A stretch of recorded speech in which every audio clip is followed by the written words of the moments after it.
Okay, let's see how this works. So this is part 2 of chapter 9, Global Information Systems. And the whole idea for an information system is simply to allow communications and track information between headquarters and locations all around the world.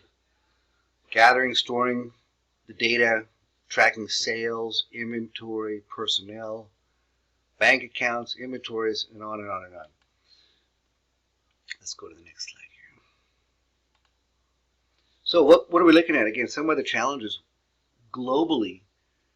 Holy moly, so many challenges, including changing the money, phone numbers, very, very different in different countries with different country codes, dates. We in America have we are the only one that does month, day, year, time zones. There's so many things that are different. Of course, yeah, currency conversion, weights, measurements, meters, pounds, inches, all that kind of stuff. So there's lots and lots and lots of challenges. And then we'll get into some of the other ones, legal and all these. So an information system manager, for example, I worked in Shell. This is before we all had satellite communications and global internet. But even today, what's the best? Wireless, or is it hardwired? T1 networks. There's many different kinds of methods. So an information system manager has to be somewhat conversant about these things. And again, it may be very different from one country to another country. For example, many countries cannot simply access what we take for granted, such as Google. And then information sharing. There's some really other issues we're going to take a look at here. Again, languages. Sending data from one country to another. Could that be intercepted? What kind of data do we want to not have get out? We'll get to that in another slide or two. Multinational corporations. That's one format. So a private organization, and I'll use Ford Motor Company, or we could use Shell Oil Company as an example. They have assets all over the world. Fords are made in Australia. I know BMWs are made in Germany, beautiful Munich, as well as United States, and also in South Africa. So parts, maybe you build engines in one place and ship them to the other places, rather than physically making engines in all those different locations. If you watch some of the videos for this chapter, you'll see a little bit, get an insight into what goes on into actually manufacturing cars. It's crazy. But again, we have to centrally manage that so we know how many cars are being built. Then are they going to be actually assembled in Mexico or somewhere with cheaper labor? Anyway, like you see on the bottom line, political risks. What if we were manufacturing in Venezuela right now? Or Korea? So market risks, things are happening and changing at all times. Okay, now what are some of the risks?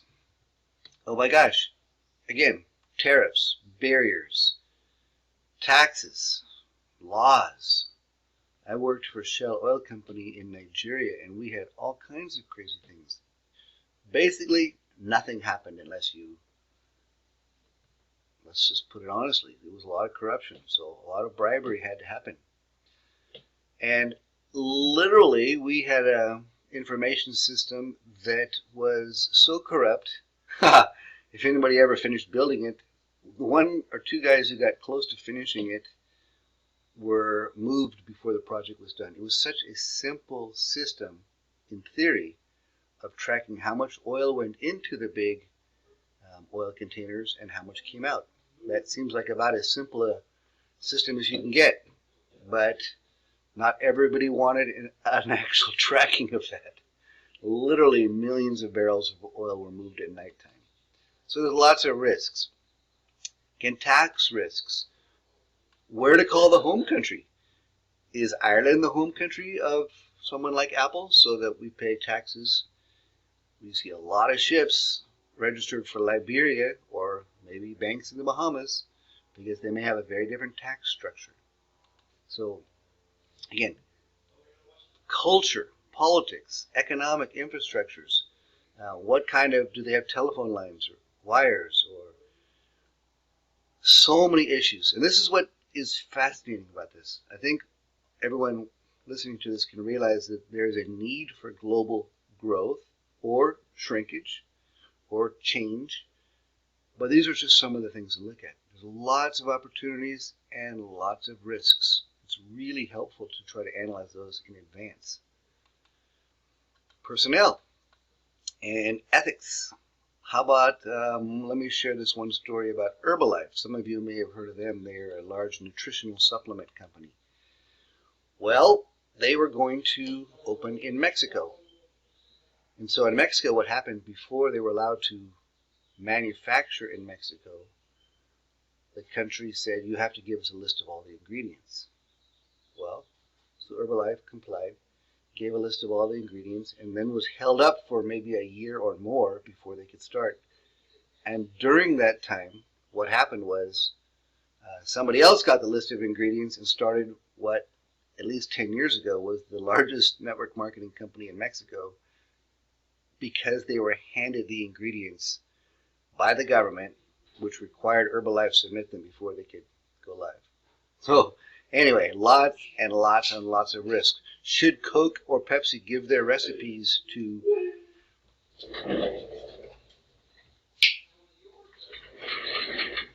the local manufacturers?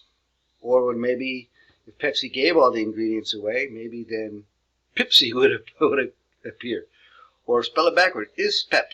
Is Pep. Now could be a big one. It's sold for less than Pepsi, but with the exact same ingredients. Anyway, you get the idea. There's lots of risks, potential risks. So how do we do this?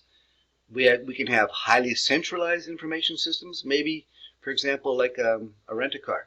So maybe the rental car company, Hertz, Budget, whatever, is all based here in the United States. Or maybe it's not. Maybe we let Hertz in Germany be 100% on their own. So there's lots of different options, lots of different pros and cons depending on the business model.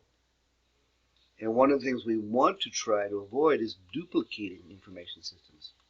Maybe it makes sense, maybe it doesn't make sense.